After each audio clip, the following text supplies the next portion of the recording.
Apa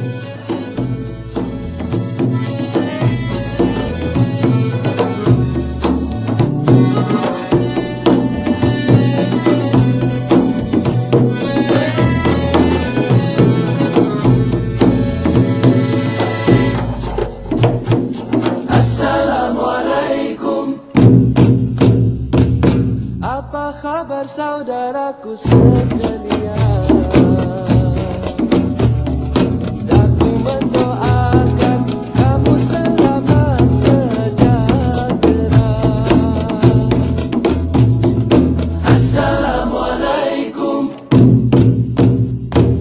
Dari hati yang ikhlas kami mengharapkan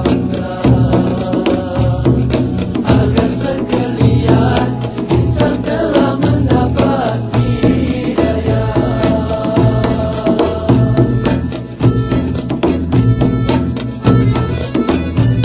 Kita semua bersaudara, harus saling menyayangi.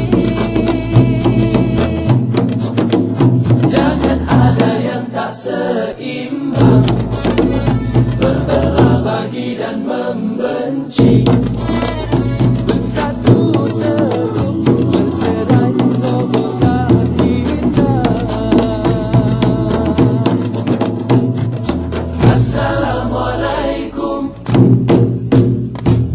Dari hati yang ikhlas kami mengharapkan agar sekalian insan telah mendapat hidayah. Assalamualaikum. Daku hanya mengingatkan pada yang lupa, juga mengingatkan pada diri sendiri.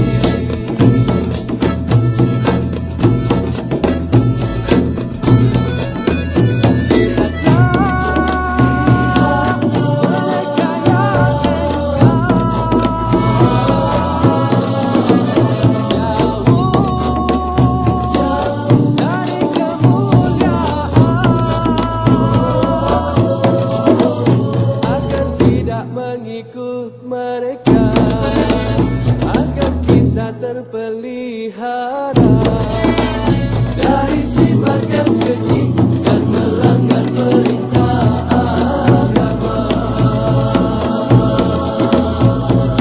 Assalamualaikum.